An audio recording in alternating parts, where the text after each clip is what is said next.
네, 2024년 9월 8일, 9월 두 번째 주 예배를 시작하겠습니다. 성령 찬송가 5장입니다.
다 같이 사도신경으로 우리의 신앙을 고백하겠습니다.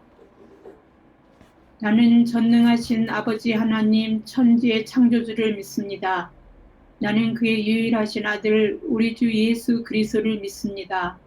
그는 성령으로 잉태되어 동정녀 마리아에게서 나시고 본디오 빌라도에게 고난을 받아 십자가에 못 박혀 죽으시고 장사된 지 사흘 만에 죽은 자 가운데서 다시 살아나셨으며 하늘에 오르시어 전능하신 아버지 하나님 우편에 앉아 계시다가 거기로부터 살아있는 자와 죽은 자를 심판하러 오십니다. 나는 성령을 믿으며 거룩한 공교회와 성도의 교제와 죄를 용서받는 것과 몸의 부활과 영생을 믿습니다. 아멘. 찬송가 380장입니다.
지금은 참회 기도 시간입니다. 우리가 한 주간 살면서 지은 죄들을 하나님 앞에 고백하는 시간을 갖겠습니다. 기도하겠습니다.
네, 우리의 입술로 다하지 못한 참회의 기도는 화면에 나오는 참회의 기도를 다시 한번 함으로써 하나님 앞에 참회하겠습니다.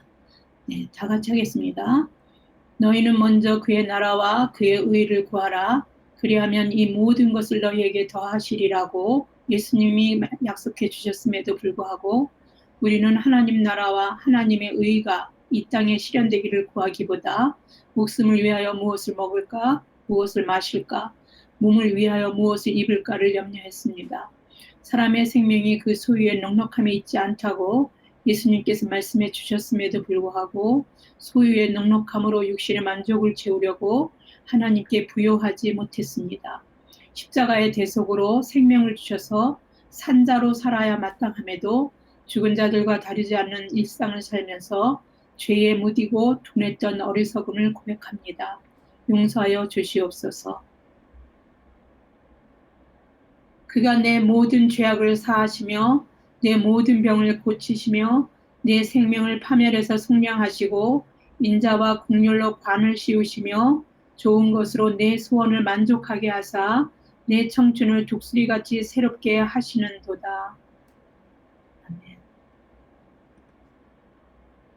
네, 성시교독 읽겠습니다. 성시교독은 교독문 13번 시편 23편입니다.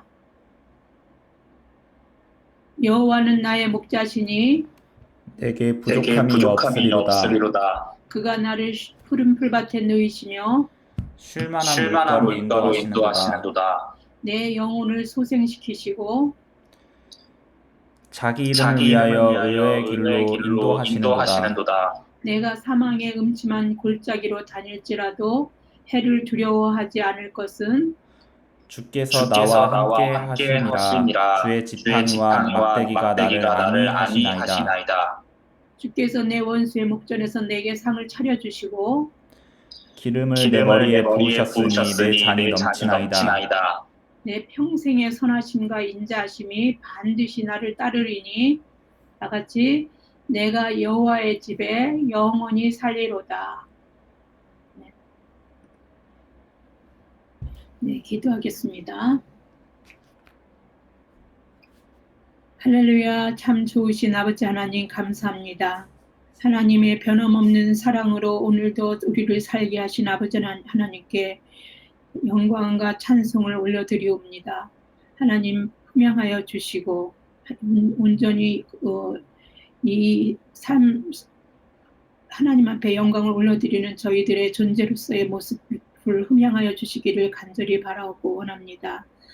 하나님 은혜 안에서 세상 속에서 아버지 하나님 그 은혜가 아니면 살 수가 없는 인생을 저희들은 살고 있다는 것을 하나님 앞에 고백합니다. 하나님의 은혜 속에서 오늘도 살게 하시고 또 은혜의 자리로 나와서 세상에 살면서 지치고 연약하고 아프고 상처받았던 모든 것들을 다시 한번 회복시키는 시간들을 허락하여 주신 아버지 하나님께 감사와 찬양을 올려드리니 하나님 받아주시옵소서. 하나님 우리 말씀의 샘교회를 위해서 기도합니다.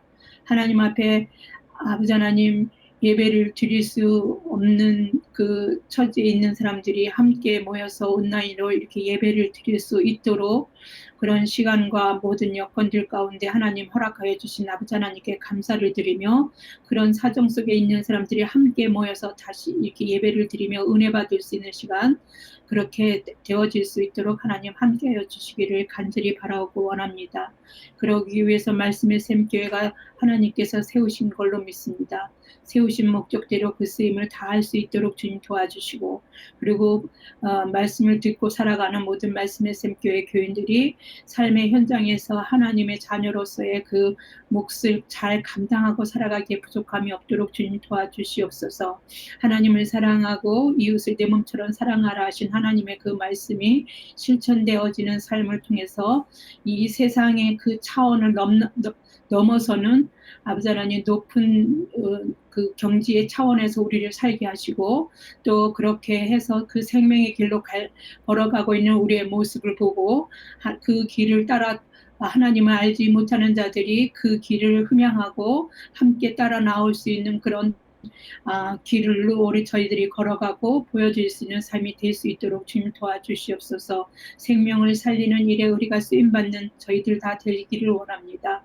삶을 통해서 우리가 사랑을 하나님 앞에 선물로 받은 그 사랑을 함께 나누며 살아가는 저희들 다 될 수 있도록 주님 함께하여 주시옵소서. 우리 삶의 존재의 모습들이 하나님을 영화롭게 하고 우리 가운데는 은혜 충만한 삶이 될 수 있기를 원합니다. 하나님, 우리가 참으로 세상을 살아가는 이들이 만만치 않고 녹록지 않은 상황 속에서 여러 가지 어려움을 문제를 만나지만 그 문제를 넉넉히 이겨나갈 수 있는 지혜는 하나님을 믿는 믿음 안에서 주님이 주시는 지혜로 말미암아 넉넉히 이기는 힘을 공급받는 줄 믿습니다. 저희들이 그런 시간을 예배 시간을 통해서 하나님 저희들에게 공급해 주시기를 원합니다. 하나님 함께하여 주시고 또 많은 자들이 함께 은혜 받는 이런 말씀의 샘 교회 역할 충분히 해나갈 수 있는 교회가 되기를 원합니다. 하나님의 말씀을 통해서 하나님이 역사하여 주시고 듣는 자나 전하는 자나 하나님의 역사하시름으로 말미암아 하나님이 함께하시며 하나님이 위로하시며 온전한 길이요 진리요 생명이신 하나님을 저희가 온전히 바라다보고 만날 수 있으며 인격적인 하나님 그 교제 가운데서 하나님 앞에 온전하게 존귀와 영광 올려드리는 이런 예배가 되기를 원합니다. 또 예배를 통해서 저희들이 온전하게 회복되어지고 또 하나님 앞에 힘을 공급받아서 세상을 살아가는 데 있어서 넉넉히 이기고 나갈 수 있는 그러한 하나님의 놀라우신 능력을 덧입기를 원합니다. 이 시간 가운데 함께하여 주시옵소서. 아버지 하나님, 처음부터 마치는 시간까지 온전히 하나님께서 주장하여 주시고 인도하여 주시고 저희들의 그 예배를 흠양하여 주실 줄을 믿사오고 거룩하신 예수님 이름 받들어 감사하며 기도드립니다.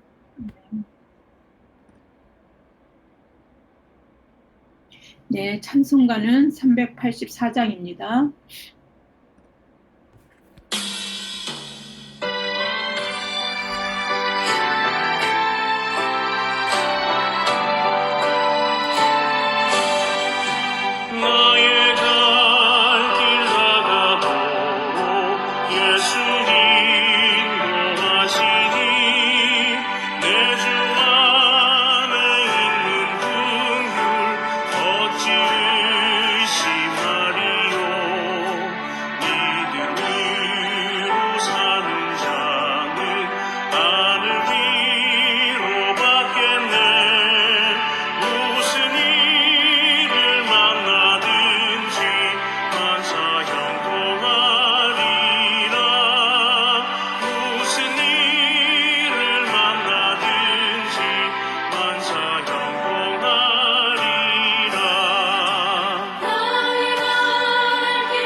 네, 성경 봉독하겠습니다. 성경 봉독은 사도행전 18장 1절에서 11절까지입니다. 김신 성도께서 봉독해 주시겠습니다. 네, 봉독하겠습니다. 그 후에 바울이 아덴을 떠나 고린도에 이르러 아굴라라 하는 본도에서 난 유대인 한 사람을 만나니 글라우디오가 모든 유대인을 명하여 로마에서 떠나라 한 고로 그가 그 안에 브리스길라와 함께 이달리아로부터 새로 온지라 바울이 그들에게 가매 생업이 같으므로 함께 살며 일을 하니 그 생업은 천막을 만드는 것이더라. 안식일마다 바울이 회당에서 강론하고 유대인과 헬라인을 권면하니라. 실라와 디모데가 마게도냐로부터 내려오매 바울이 하나님의 말씀에 붙잡혀 유대인들에게 예수는 그리스도라 밝히 증언하니 그들이 대적하여 비방하거늘 바울이 옷을 털면서 이르되 너희 피가 너희 머리로 돌아갈 것이요 나는 깨끗하니라 이후에는 이방인에게로 가리라 하고 거기서 옮겨 하나님을 경외하는 디도유스도라 하는 사람의 집에 들어가니 그 집은 회당 옆이라. 또 회당장 그리스보가 온 집안과 더불어 주를 믿으며 수많은 고린도 사람도 듣고 믿어 세례를 받더라. 밤에 주께서 환상 가운데 바울에게 말씀하시되 두려워하지 말며 침묵하지 말고 말하라. 내가 너와 함께 있음에 어떤 사람도 너를 대적하여 해롭게 할 자가 없을 것이니 이는 이 성중에 내 백성이 많음이라 하시더라. 1년 6개월을 머물며 그들 가운데서 하나님의 말씀을 가르치니라. 아멘.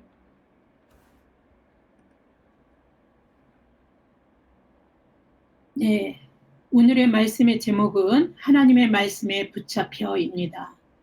네, 우리가 하나님의 말씀에 붙잡히면 우리 삶 자체가 우리가 나가서 떠들지 않더라도 그리고 예수를 믿으라고 막 확성기를 대고 사람들을 성가시게 하고 그 문화와 상황과 관계없이 사람들의 인상을 찌푸리지 않게 하더라도 우리들은 삶 자체로서 말씀에 붙잡히기만 하면 그 자체가 예수 그리스도의 증인의 삶을 살아가게 됩니다. 그것을 사도 바울은 증명해 보이는 그런 그 말씀이 오늘 그 말씀 속에 있습니다.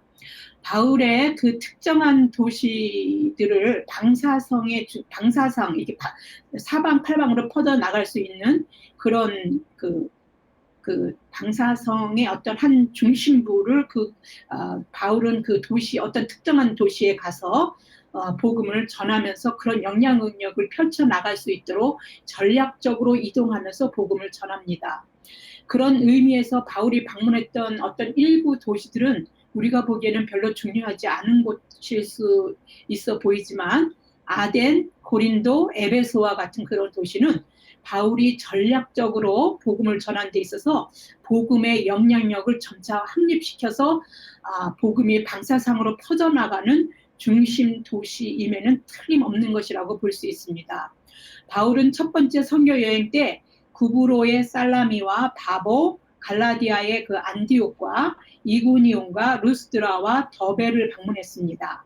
그리고 난 다음에 두 번째 선교 여행 때는 마게도냐에 있는 빌립보와 데살로니가와 베레아 그리고 아가야 지역의 아덴과 고린도에서 복음을 전했습니다. 그리고 이제 지금 우리가 오늘 본문 읽은 거는 그 고린도의 이야기입니다. 그다음에 나중에 이제 세 번째 선교 여행 때 대부분은 에베소의 그 대부분의 선교 여행에 걸쳐서는 에베소에 집중하고 있습니다. 아덴, 고린도, 에베소는요 모두 로마의 주요 도시로 해안에 위치해 있고 학문과 교역과 종교의 중심지였으며 특히 고린도와 에베소는요 주의 수도였습니다. 바울은 아덴에서 어떤 대상을 가리지 않고 유대교 회당에서 또 장터에서 또 복음을 전했고 에피쿠로스나 스토아 철학자와 같은 그런 지적인 그 수준이 상당한 사람들하고도 복음을 변증했습니다. 사도행전 17장 18절 것입니다. 어떤 에피쿠로스와 스토아 철학자들도 바울과 쟁론할세 어떤 사람은 이르되 이 말쟁이가 무슨 말을 하고자 하느냐 하고 어떤 사람은 이르되 이방신들을 전하는 사람인가 보다 하니 이는 바울이 예수와 부활을 전하기 때문이러라. 네, 오늘 설교 본문은 바울이 고린도에서의 선교 활동입니다. 고린도는 아가야의 동서쪽에 각각 항구가 있어 전략상 아주 요충지였으며 무엇보다도 거대한 상업의 중심지였습니다. 그래서 육상, 해상으로 무역로가 집중되어 있어서 사람들이 경제적인 풍요를 많이 누리고 추적하고 그랬던 그런 지역이었습니다. 그래서 그 결과 물질적인 풍요 속에 있게 되면 사람이 해이해지기 때문에 윤리적, 도덕적 타락이 뒤따를 수밖에 없었던 그런 도시라고 볼 수 있습니다. 그래서 고린도 사람이 되다라는 뜻의 헬라어 코린디아 제스다이는 성적으로 부도덕한 사람이 되는 것을 의미했고요. 코린티아 조마이라는 말은 음란한 행위를 하다 그런 뜻으로 또 쓰이고 그 다음에 코린티아테스는 매춘부의 동의어로 쓰일 정도로 고린도라는 그 지명하고 연결되어서 많은 그 문란한 그런 부정적인 어떤 의미의 그런 것들이 그런 내용들이 발생할 정도로 아주 문란한 도시였습니다. 또한 고린도 사람들은 지적으로 아주 교만했습니다. 그리고 자기네 그 자신이 사는 그 도시를 엄청 자랑했습니다. 왜냐하면 율리우스 카르사르가 주전 46전에 재건한 도시거든요. 그리고 아가야 주의 그 수도로서 아덴보다도 그 아덴은 수도는 아니었기 때문에 그 당시에 주의 수도는 아니었기 때문에 자기네들은 주의 수도이기 때문에 더 우월적으로 아덴도 지금 우리가 아테네라고 불리는 곳이잖아요. 그래서 그쪽에서 많은 철학자들이 그 소크라테스라든지 플라톤이라든지 아리스토텔레스나 이런 사람들이 많은 지적인 어떤 철학적인 사고를 많이 설파하기도 했던 곳이기 때문에 문화적으로 굉장히 우월감을 가지고 있었다라고 지난번 설교에 제가 설명을 했었는데 그 아덴보다도 더 우월적인 어떤 그런 교만함을 가지고 있었습니다. 왜냐하면 정치적인 어떤 특전이 있었다라고 자기네들은 자랑을 하기 때문입니다. 그들은 바다의 신인 포세이돈을 숭배했고요. 거의 해발 600m에 이르는 아크로코린트라는 바위 언덕 정상에는요. 사랑의 여신인 아프로디테의 신전이 있었습니다. 바울은 무역이 고린도로부터 사방팔방으로 뻗쳐나가는 그 지역의 특성을 보고 복음도 그렇게 확산시켜 나갈 수 있는 전략적인 도시라고 고린도를 생각했음에 틀림이 없었을 것입니다. 그러나 그가 본 그 고린도는 많은 이방 신전이 있어서 우상을 숭배하고 있었고 성적으로도 상당히 문란해서 윤리적, 도덕적으로 타락한 도시라는 것들을 목도하게 됐습니다. 그래서 그 마음이 약하고 불안하고 두렵게 했으며 십자가만 선포해야 되겠다는 결심을 하게 됩니다. 고린도에서 자신이 행할 선교를 예상하면서 이 여행에서 쓴 바울의 말이 있습니다. 그것이 고린도전서에 나오는데 한번 보겠습니다. 고린도전서 2장 1절에서 3절입니다.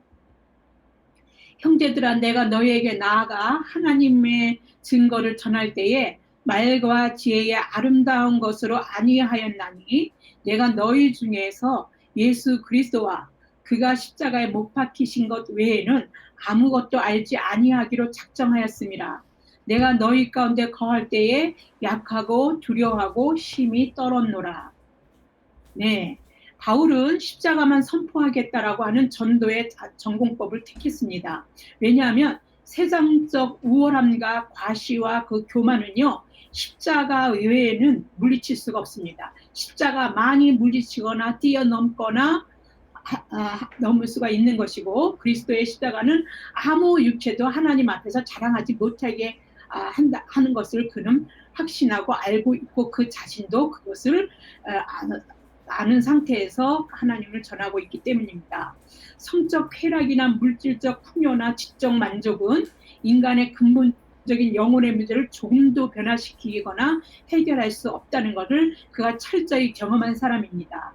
죄에 종속된 존재에서 벗어날 수 인간은 없습니다. 전혀 어떤 그 존재로서도 자신의 능력으로도 자신의 지적인 것으로도 물질적인 것으로도 그 모든 것으로 죄에 종속된 존재로서의 우리를 거기서 벗어나게 할 것은 아무것도 없습니다. 그것을 에스겔 선지자는 죄에 종속된 인간의 모습을 적나라하게 드러낸 곳이 있는데 그 모습이 바로 저와 여러분의 모습이기도 합니다. 한번 보겠습니다. 세번역으로 보겠습니다. 세번역 에스겔서 22장 7절에서 11절까지입니다. 얼마나 우리의 모습들이 너무 추악하고 그건 저 성경에 나오는 사람이고 다른 사람의 문제지 나는 아냐가 아니라 오히려 다만 우리가 그런 죄의 모습들이 우리 속에서 우리가 발현시키지 않았을 뿐이라는 것을 여러분들은 알아야 합니다. 보겠습니다. 에스겔서 22장 7절에서 12절입니다. 성읍아 내 안에서 살고 있는 그들이 아버지와 어머니를 업신여기며 내 한복판에서 나그네를 학대하고 내 안에서 고아와 과부를 구박하였다.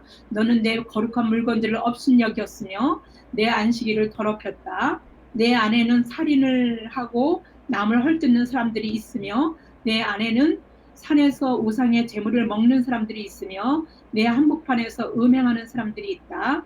내 안에는 아버지의 아내인 계모와 관계하는 자식이 있고 내 안에는 월경을 하고 있는 부정한 여자와 관계하는 남편이 있다.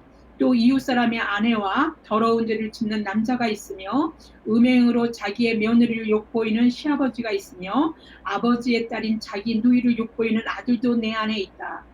돈을 받고 살인을 하는 자도 있고 고리대금업을 하는 모든 이웃을 억압하고 착취하는 자도 내 안에 있다. 그러면서도 너는 나를 잊고 있다. 나 주 하나님의 말이다. 어떻습니까? 여기에 나열된 사람들은 나와는 전혀 거리가 뭡니까? 남들의 이야기입니까?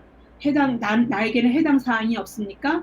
가까운 내 주변의 사람들에게서는 조차도 찾아보기 힘든 이야기였습니까? 우리가 뉴스에나 가끔 들을 수 있는 그런 사람들이 열거되어 있는 것이라고 생각이 듭니까? 이 말씀에서 내 안에라고 할 때 너는요, 사실은 하나님을 믿는 믿음의 도시 예루살렘을 가리키는 말입니다. 하나님을 잘 섬기고 믿는 사람들의 살고 있는 그 성스러운 도시 예루살렘 안에 이런 자들이 있다는 것입니다. 결국은 이 말의 상징은 저는 내 아내가 내 안에 예루살렘 안에서 이런 사람들이 있다가 아니라 내 안에 이런 사람들의 이런 죄의 어떤 성질을 가지고 있는 이런 모습들이 내 안에 다 들어있다라는 말로 하나님이 하시는 말씀으로 저는 이 말씀을 읽게 되었습니다. 그래서 예루살렘을 가리키는 내 안에는 믿는 사람인 우리 안에 행위로 발현되지 않은 죄들로 가득 차 있다. 그런 것이 너희들의 존재다. 그런데도 그 죄를 깨닫지 못하고 너희들 좋을 대로 너희들 생각대로 너희들의 어떤 도덕적이나 윤리적인 어떤 거기서 그런 나쁜 짓 안 하고 살면 되지 하는 그런 자신의 잣대를 가지고 인생을 살아가고 있는 그런 우리들의 모습들을 저는 사실은 이 언급되는 말 속에서 저는 직면했습니다. 거기에는 내 안에는 바로 내 모습에 내 속에 또 여러분 속에 우리가 있다는 거 부인하지 못할 겁니다. 바로 그 죄의 문제를 예수 그리스도께서 어떻게 하셨습니까? 십자가의 단번에 죽으심으로 해결했습니다. 그래서 바울은 자기는 공고한 자라 그랬어요. 늘 죄에 끌려다니는 자기 모습을 마주하고 있다라고 고백하기도 합니다. 그런데 그러한 모습에 끌려다니고는 있지만 그 문제를 해결하시려고 예수님이 이 땅에 오셨고 그래서 그 문제가 해결됐습니다. 원죄가 해결됐고 우리가 아직 이 땅에 사는 동안 제 영향력 속에 있을 때에 회개해서 그것들을 회개할 수 있는 길을 열어주시고 이 모든 문제를 잘 알고 있었기 때문에 그가 전할 것은 죄로 꽉 차 있는 이 도시에서 그가 다른 말로 언변으로 아름다운 것으로 뭐로 아무리 얘기해봤자 그 모든 문제들에서는 감당할 수가 없는 상황이라는 걸 알고 있었기 때문에 그가 십자가만 십자가 이외에는 전할 수가 없다라는 걸 알았고 십자가로 전할 때 십자가 외에는 전하지 않았습니다. 그렇게 결단했을 때 십자가만으로 이 문제를 해결할 수 있다라고 생각했던 것 같습니다.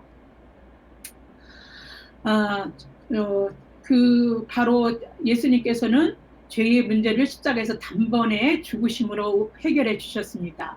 그래서 바울은 교만과 우상 숭배와 타락으로 가득한 도시, 그 도시의 그 어떤 언변과 지식으로 복음을 변증한다 해도 해결할 수 없음을 깨닫게 되었고, 그래서 약하고 두려워하고 심히 떨었다는 그의 심경을 고린도 교인들에게 고백한 것입니다.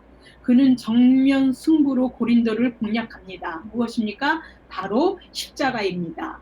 우리도 마찬가지입니다. 우리 죄의 문제를 십자가 외에 그 어떤 것으로 해결할 수 없음을 명심해야 합니다. 주님은 예수 그리스도를 영접하고 십자가를 붙잡을 때 세상의 그 어떤 가치와 능력과 힘을 뛰어넘는 우리의 발을 사슴의 발같이 높은 곳에 올려놔 주시는, 세워주시는 그런 것들을 경험할 수 있습니다. 저는 요즘에 죄의 문제 속에서 저와 직면했을 때 하나님께서 세상의 가치 그 이상의 것으로 나를 올려 세우셔서 살게 하시는 것을 느끼게 되고 얼마나 감사한지 모릅니다. 시편 18편 33절입니다. 나의 발을 암사슴 발 같게 하시며 나를 나의 높은 곳에 세우시며, 네, 주님은 실로 우리의 죄의 허덕임 속에서 벗어나지 못하고 사는 삶에서 우리의 지혜와 의로움과 거룩함과 구원함이 되신 것입니다. 고린도전서 1장 30절입니다. 너희는 하나님으로부터 나서 그리스도 예수 안에 있고 예수는 하나님으로부터 나와서 우리에게 지혜와 의로움과 거룩함과 구원함이 되셨으니, 이 하나님을 우리가 믿고 사는 것입니다. 바울은 내 목숨을 살리기 위해 자기들의 목을 내놓은 이라고 표현했거나 또는 그리스도 예수 안에서 나의 동력자라고 언급했던 그런 아굴라와 브리스길라를 오늘 성경 본문에서 만나게 됩니다.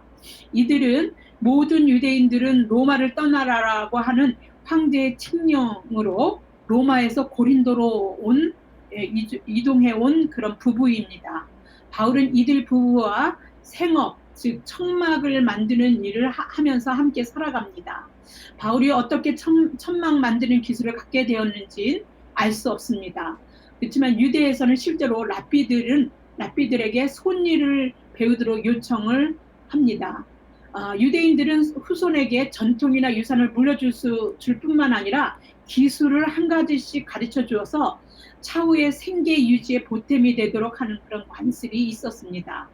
바울도 이제 주중에서 그래서 이런 천막 만드는 일을 배우게 되었지 않았을까 싶고, 그래서 생업에 이 천막 만드는 일을 함께 하면서 안식에는 그러나 강론을 하면서 유대인과 헬라인을 검면했습니다. 그게 이제 고린도에서 그의 일상입니다.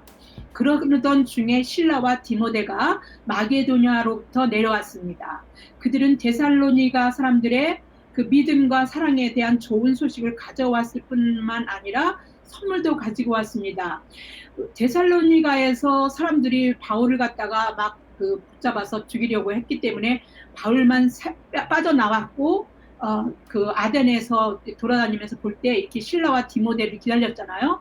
그런데 그 데살로니가 바울을 적대했던 그 데살로니가에 그래서 말씀을 전하면서 그 유대인들의 살기를 느끼기 위해서 도망쳐 나왔던 그런 바울이 빠져나왔었는데, 그 데살로니가에서 말씀을 들었던 사람들의 그 믿음이 자라고 사랑, 함께 울력해서 그 하나님의 사랑으로 그들이 믿음 안에 서 있다는 좋은 소식을 실라와 디모데가 가지고 온 것입니다. 그런데다가 데살로니가 사람들이 또 경제적으로도 바울을 후원할 수 있는 그 돈을 가지고 왔습니다. 그 일을 통해서 바울은 이제 천막 만드는 일을 그만두고 생계로 천막 만들면서 말씀을 전했는데, 이제 오직 말씀만 전하는 일에 힘쓰면서 예수 그리스도를 예수님이 그리스도이심을 증언할 수 있게 되었습니다. 그 말이 사도행전 18장 5절에 나와 있습니다. 보겠습니다. 실라와 디모데가 마게도냐로부터 내려오매 바울이 하나님의 말씀에 붙잡혀 유대인들에게 예수는 그리스도라 밝히 증언하니, 그리스도인 유대인들에게 예수 그리스도를 증언하는 그 일은 완강하게 저항을 받게 됩니다. 늘 그래왔습니다. 그러나 오히려 이러한 유대인들의 저항과 대적은요, 바울이 자신이 이방인의 사도로 유대인이 아니라 말씀을 이방인에게로 전해야 된다라고 하신 하나님의 말씀을 더 확실하게 확신하게 되는 일이 돼버리고, 더 공고하게 그 일을, 그 사명을 감당하는 일이 되어서 바울이 이방인에게 향하게 만듭니다. 사도행전 18장 6절입니다. 그들이 대적하여 비방하거늘 바울이 옷을 털면서 이르되 너희 피가 너희 머리로 돌아갈 것이요 나는 깨끗하니라. 이후에는 이방인에게로 가리라 하고, 아직 이제 옷을 털어 말씀을 전할 평화를 비는데, 예수님도 그 말씀하셨잖아요. 가서 복음을 전하고 평화를 비는데 그걸 받아들이지 않으면 먼지를 털어버리라고 했는데, 바울도 옷을 털어버리면서 너희 피는 너의 죄는 너희들이 저지른 데들은 너희들이 감당해라 하고선 그냥 그 일에 나는 깨끗하다 전하지, 나는 전했다. 근데 너희들이 안 들은 것이다 하고 이제 나는 이방인에게로 갈 거야 이렇게 말씀한 거죠. 회당에서 전하던 복음은 이제 회당에서 유대인을 상대로 전했는데, 이제 하나님을 경외하는 디도 유스도라고 하는 이방인 한 개인에게로 향하게 됩니다. 그리고 회당에서 예배 의식을 담당하던 회당장 그리스보에게도 향하게 됐습니다. 그래서 회당장 그리스보와 그의 온 집안이 더불어 주를 믿게 됐습니다. 그래서 그 회당장이 믿게 되고, 그러니까 사람들이 신뢰할 만하고 믿을 만한 사람이 하나님을 믿으면, 예수님을 믿으면, 그게 옳은 것 같지 않습니까? 그래서 그 뒤를 따라서 많은 고린도 사람들이 듣고 믿고 세를 받습니다. 고린도 사람들이라고 하면 이방인들을 말하는 것입니다. 주님이 그때의 환상으로 바울에게 말씀을 하십니다. 사도행전 18장 9절에서 10절입니다. 밤에 주께서 환상 가운데 바울에게 말씀하시되 두려워하지 말며 침묵하지 말고 말하라. 내가 너와 함께 있으며 해롭게 할 자가 없을 것이니 이는 이 성중에 내 백성이 많음이라 하시더라. 사실은요, 바울은 날마다 그 말씀을 전할 때 늘 해롭게 하는 자가 따라다니면서 그 성에 머물 수도 없게끔 핍박하고 도망가게 만들고 매를 맞고 감옥에 갇히고 갖은 수모와 핍박을 다 견뎌야 했습니다. 그런데 말씀을 전하면 그걸 감수해야 되는 그런 거를 감수해 가면서 그 일을 했는데, 아니 그 해롭게 할 자가 없다라고 얘기를 하는 겁니다. 분명히 그 유대인들이 바울을 대적해서 저항하고 말씀 전하는 것을 막 대적해가지고 그가 회당에서 말씀을 전하지도 못하고 개인에게 그냥 이렇게 한 개인이나 이렇게 특정하게 이렇게 그 이방인들에게로 향해서 이렇게 말씀을 전했을 뿐, 그런 상황인데 하나님이 이 말씀을 하시는 거예요. 너에게 고난을 받지 않을 거야라고 하나님이 내가 고난 중에 있는데 그렇게 얘기하시면 그 말씀이 믿어지지 않느냐. 지금 현재 겪고 있는데, 바울이 지금 현재 유대인에게서 해로움을 당하고 있는 중인데 해롭게 할 자가 없다라고 이렇게 말씀하십니다. 이것은 지금 현재를 얘기하는 게 아니라 앞으로 전하게 될 때 하나님이 함께 하셔서 그 해롭게 할 자가 없겠다라는 말씀입니다. 그런데 그 말이 입증되는 사건이 오늘 사실 설교 본문 뒤에 나오는 내용에 이어지게 되는데, 그 사건은 굉장히 중요한 일이 또 복음 전도에서 일어나게 됩니다. 그래서 오늘 설교의 내용은 그 뒤에 이어지는 말까지 제가 여러분에게 전하려고 합니다.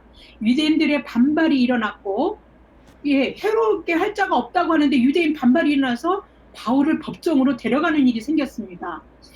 그런데 갈리오가, 그 사람은 아가야의 총독이었을 때인데, 갈리오가 그 총독이었고 그 총독 앞으로 유대인이 데려간 것입니다. 갈리오는 스토아 학파 철학자예요. 청년 네로의 가정교사였던 세네카의 동생이기도 하고 사람들로부터 독창적이며 청렴결백하고 온화한 성격의 소유자라는 평을 들었습니다. 그래서 그렇지만 AD 65년에 네로를 제거하기 위한 음모에 가담한 혐의를 받아서 네로로부터 자살할 것을 강요받아서 자살해서 죽었습니다. 갈리오의 성격과 치우침이 없는 그런 그 성격은요, 분명히 해롭게 할 자가 없을 것이라고 하신 주님의 말씀을 입증하는 데에 그 갈리오 자신은 깨닫든지 않든지 하나님에게 쓰임을 받게 됩니다. 그것을 바로 바울의 일어난 사건에서 그가 쓰임을 받게 됩니다. 유대인들은 바울이 율법을 어기면서 하나님을 경외하라고 사람을 권한다라는 내용으로 고발을 하게 됩니다. 로마법은요, 공인된 종교가 아닌 것은 금지됩니다.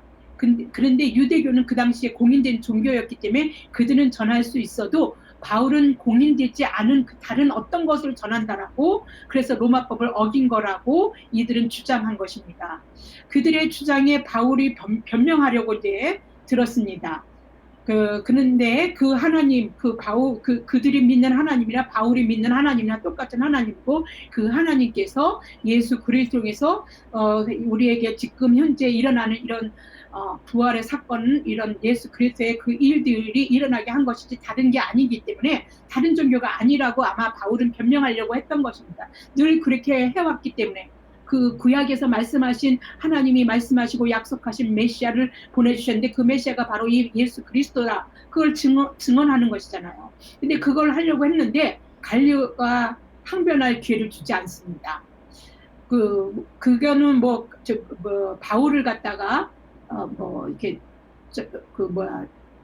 기회를 불공평하게 하기 위해서 그런 게 아니라 아예 소송할 심리, 그 마음이 없었기 때문에 이 소송을 심리하겠다라는 마음이 없었어요. 이런 말 자체가 이들은 다 똑같은 거, 그러니까는 바울이 주장하려고 했던 다른 어떤 종교를 전하는 게 아니가 똑같은 종교라고 얘기하려고 했던 그 말을 전하려고 이제 했는데 갈리오도 똑같이 본 것입니다. 그래서 사도행전 18장 14절에서 15절을 보겠습니다. 바울이 입을 열고자 할 때에 갈리오가 유대인들에게 이르되 너희 유대인들아, 만일 이것이 무슨 부정한 일이나 불량한 행동이었으면 내가 너희의 말을 들어주는 것이 옳거니와 만일 문제가 언어와 명칭과 너희 법에 관한 것이면 너희가 스스로 처리하라. 언어와 명칭과 너희의 법, 이거는 유대법인데 유대법은 뭐야? 하나님을 믿는 믿음 안에서 생겨나는 그런 일에서의 갈등을 얘기하는 거잖아요. 바울도 그 얘기를 하고 싶었던 것인데 그런 것이면 내가 처리할 게 아니고 니네들이 알아서 해라고 하는 겁니다. 나는 이러한 일에 재판장 되기를 원하지 아니하노라 하고. 근데 이게 굉장히 중요한 거예요. 갈리오는 총독이었고 총독이 선언한 겁니다. 다른 게 아니라는 것이죠. 달리 보질 않는 거예요. 그 하나님이나 바울이 전하려고 하나님은 같은 하나님인 거고 그에서 하나님의 뜻을 온전한 뜻을 이루어 가신 예수 그리스도를 전하려고 했던 것입니다. 갈리오가 바울에 대한 유대인의 소송을 거부한 것은요. 그가 그렇다고 해서 또 바울 이제 기독교를 옹호하는 입장에서 취한 태도는 또 아니에요. 그렇지만 그러한 태도를 하나님은 활용하셔서 복음이 미래에 어떻게 전파되어 나가야 될지에 있어서 중요한 획기적인 사건이 되게 만든 것입니다. 그는 유대인들의 이 고소 사건이 민형사상의 문제가 아니라 유대인 자체 내의 언어와 명칭과 그들의 법에 관한 것임을 알았고 자신이 재판할 만한 성질의 것이 아니라고 판단하게 되었습니다. 이것은 기독교 신앙에서 유리한 결정이고 중요한 선례인 거죠. 왜냐하면 이제 복음은요 불법적인 게 아니라는 겁니다. 유대교가 불법적인 게 아니 유대인들이 전하는 그 종교가 불법적인 게 아닌 것처럼 바울이 전하는 그것도 같은 안에 너희의 언어와 너희의 명칭과 이런 식으로 얘기를 했잖아요. 같은 걸로 본 거예요. 그래서 비난받지 않게 됩니다. 그래서 공인된 종교가 되고 복음을 자유롭게 로마 제국 어느 곳에서나 전해서 그 정책에서 보장받게 되는 것입니다. 법으로. 그러니 얼마나 이 복음이 막힐 일이 없습니다. 유대인들이 자체 내에서 자기네들이 공격은 해올 수 있지만 로마 법으로는 막을 수 없는 선례를 남긴 것입니다. 바울을 고소했던 유대인들이 법정에서 쫓겨납니다. 의도는 잘 모르겠지만 누가가 그 뒤에 반유대적인 감정을 잠깐 언급하게 됩니다. 그 말이 사도행전 18장 17절에 언급됩니다. 모든 사람이 회당장 소스데네를 잡아 법정 앞에서 때리되 갈리오가 이 일을 상관하지 아니하니라. 여기서 모든 사람은요, 저도 읽을 때 법정에서 쫓겨난 유대인들이 화풀이로 그렇게 했는 줄 알았어요. 그랬더니 이 모든 사람은 유대인이 아닙니다. 법정에서 쫓겨난 유대인이 아니고 그 당시 그리스 로마 세계에 반유대적인 감정들이 존재하고 있었거든요. 그리고 갈리오에게서도 그런 감정이 사실은 노골적으로 보여집니다. 그래서 그러한 것들을, 이 일들을 통해서 사람들이, 봤던 그 모든 사람들이 자극을 받습니다. 그러지 않아도 뭐 눈에 가시처럼 저 유대인들이 마땅치가 않은데, 말도 안 되는 거 가지고 지기네들 싸움 가지고서 법정으로 끌고 와서 그렇게 한 거, 그런 것들 자체가 마음에 들지 않았던 것입니다. 그래서 그런 갈릴오에게서도 보여지는 그런 감정들이, 노골적으로 보여진 그런 것들이 자극이 된 것입니다. 자극받은 그 군중들이 회당은 유대교가 있는 곳, 유대교를 그러니까 유대인들이 모여서 예배를 드리는 것이지 않습니까? 거기에 회당장 소스데네를 갈리오 앞으로 끌고 가서 막 때린 것입니다. 근데 갈리오도 상관도 안 해요. 때리든지 말든지 이렇게 그냥 놔둡니다. 그런 것들이 그 반유대주의적인 어떤 그 감정들이 그들 속에서 보여지는 것을 보여줍니다. 누가가 이렇게 그 당시에 반유대적인 감정을 갑자기 잠깐 법정에서 그 유대인을 법정에서 쫓아내고 난 다음에 이런 감정들을 언급한 것은요, 그게 바울의 이방 선교에서 득이 될지 실이 될지 모르는 일이긴 합니다. 그러나 갈리오의 그 반유대적인 감정은 기독교에 분명히 이 당시에는 실이 되었습니다. 인간의 역사는 사람의 계획과 뜻에 의해서 조금도 진행되지 않습니다. 우리는 잠시 내 뜻대로 뭔가 되어지는 것 같지만 그 뜻대로 되어지는 건 하나님의 허용이거나 하나님의 그 크신 경륜 안에서 일어나는 일에서 우리가 착각하고 사는 것입니다. 하나님의 그 뜻과 계획에서 조금도 인간의 역사가 그 사람의 뜻과 그 계획대로 움직여가는 거는 진행되어 나가는 것은 없습니다. 사도행전을 읽게 되면 우리는 그걸 깨닫게 됩니다. 처음부터 끝까지 우리가 읽어내야 될 부분도 바로 그 부분입니다. 베드로가, 제자들이, 사도들이 예수 그리스도를 증언하는 것이 그들이 한 것 같지만 그들 이면에서 하나님이 그 믿지 않는 사람들까지 이용해서 작용해가는 복음의 오늘날 우리가 하나님을 믿게 되는 그래서 우리가 구원받게 되는 이 놀라운 은혜의 발자취 하나하나에는 하나님의 놀라운 은혜와 그 경륜이 그 가운데 역사하고 있는 것입니다. 우리는 하나님의 경륜에 의해서 이 세상이든 그리고 이 세상에 살고 있는 사람이든 다 우리는 그 안에서 존재하고 있는 것입니다. 로마서 11장 36절 상반절입니다. 만물이 주에게서 나오고 주로 말미암고 주에게로 돌아갑니다. 그게 우리 인생입니다. 모든 만물의 그 속성입니다. 세상 만사가 뜻대로야 되겠냐라는 푸념의 노래도 있지만 세상 만사는 다 하나님의 뜻에 달려 있습니다. 그분의 목적과 뜻대로 쓰임을 받는 것이 바로 우리가 늘 하나님을 믿는 자녀들이 기도하고 있는 하나님을 영화롭게 하는 것입니다.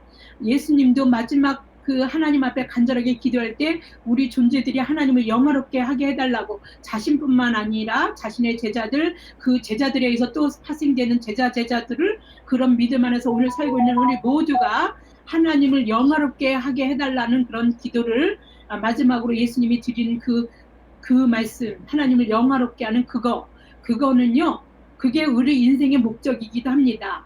그런데 이런 모든 것들이 다 하나님의 쓰임과 목적대로 쓰일 때 가능한 일이라는 겁니다. 그런데요, 우리가 얼마나 다행스럽습니까? 그 하나님, 그 하나님의 뜻으로 쓰임을 받기 위해서 우리가 존재하고 있는데 그 하나님이요 남도 아니고 바로 나의 아버지가 되시는 겁니다.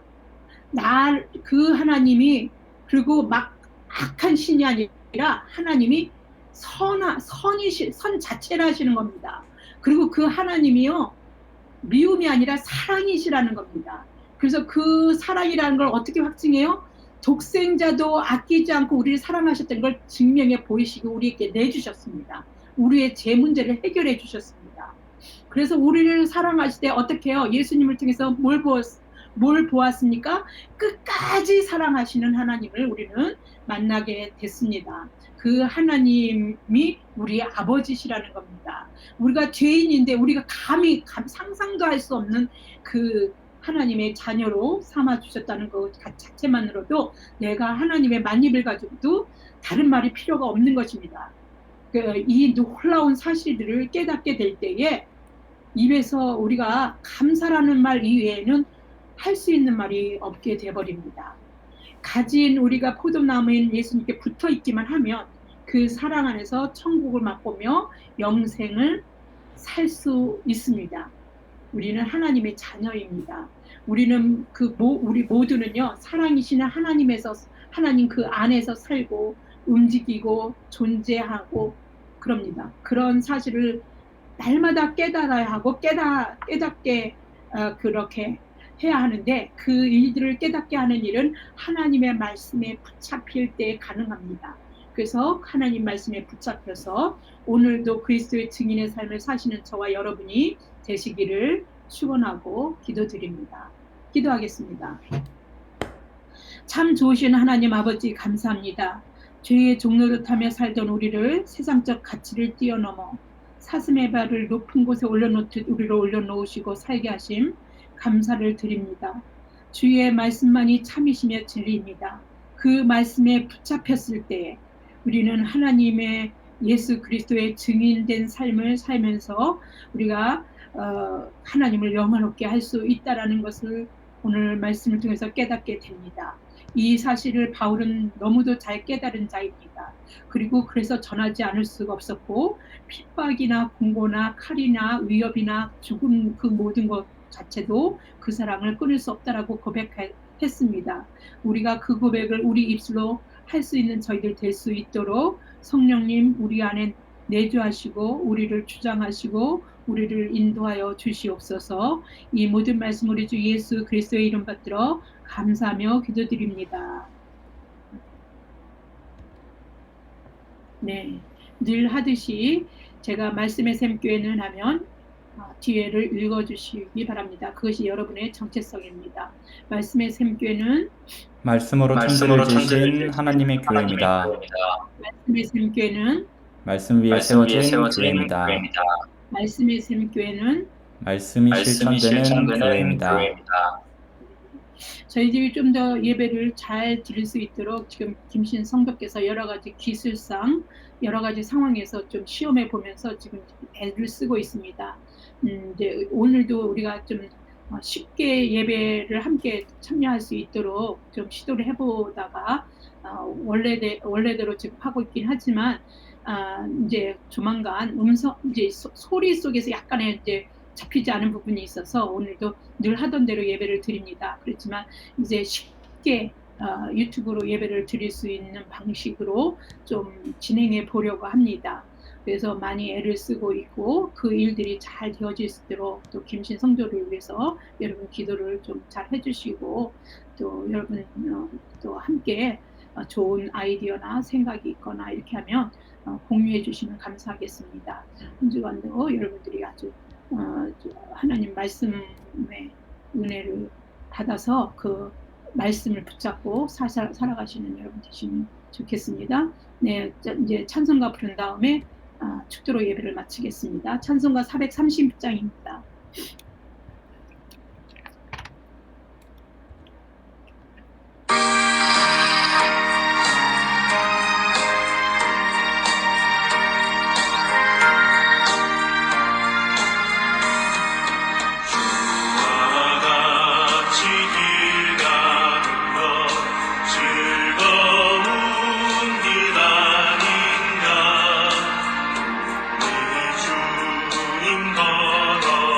다시 앉아 주의를 밟겠네.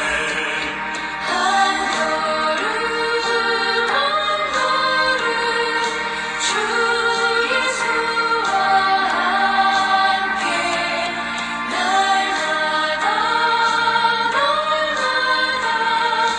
우리 걸어가리. 우리 나이 같으리 미련하고 약하나 주의 손에 이끌리어 생명길로 가겠네.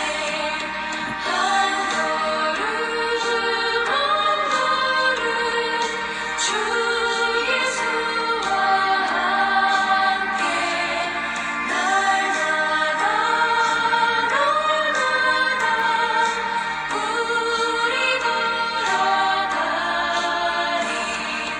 꽃이 피는 들판이나 험한 골짜기라도 주가 인도하는 대로 주와 같이 가겠네. 한 걸음 한 걸음 주 예수와 함께 날마다 우리 걸어가리.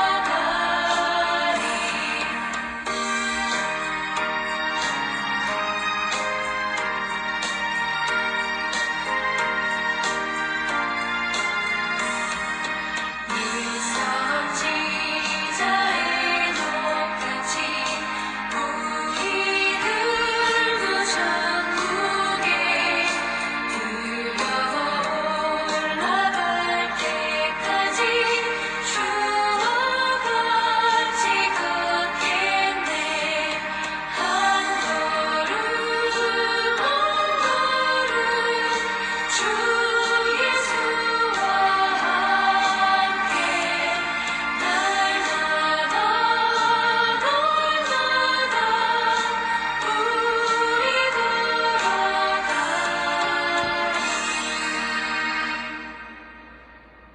네, 축도로 예배를 마치겠습니다. 축도하겠습니다.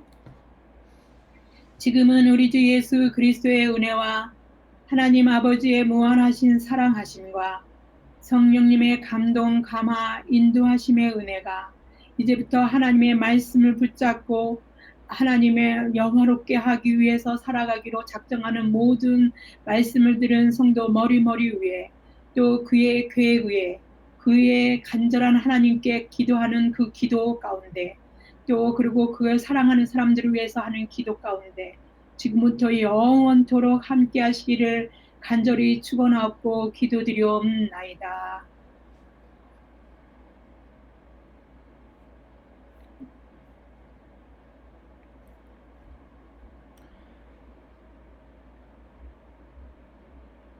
네, 감사합니다. 네, 예배를 마치겠습니다. 여러분 한 주간 하나님 말씀을 붙잡고 힘있게 살아가시기 바랍니다.